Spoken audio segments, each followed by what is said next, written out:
site de recasement de Ouroudaban, à environ 6 km de la ville de Yagua, des tentes qui hébergent des sinistrés sont encore visibles. Le ministre d'État, secrétaire général de la présidence de la République, Ferdinand Ngongo, accompagné du ministre de l'administration territoriale, Paul Atangandji, envoyés spéciaux du président de la République, Paul Biya, dans la région de l'extrême nord, avec à leur côté le ministre de la jeunesse et de l'éducation civique, Mounouna Foutou, non moins élu de la localité, touche du doigt le calvaire des victimes des récentes inondations. D'autres qui sont là-bas, d'autres à mais ce qui est préoccupant, c'est que apparemment les gens vivent encore dans la zone inondable.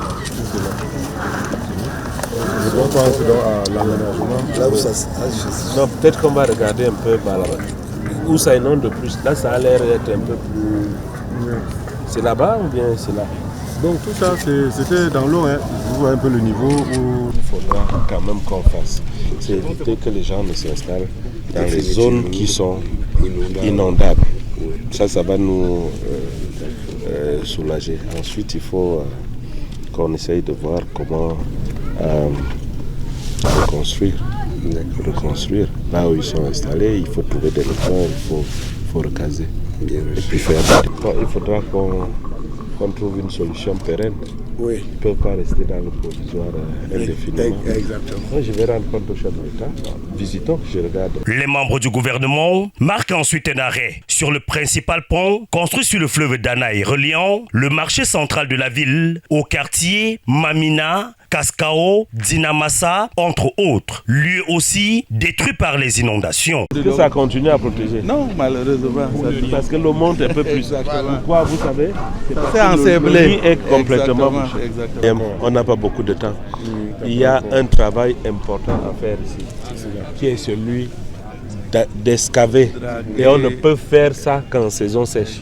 Il faut y aller rapidement. C'est-à-dire que excaver ici, dégager, mettre les excavatrices. Parce que c'est en fait l'ensablement de Danaï qui est à l'origine de ça.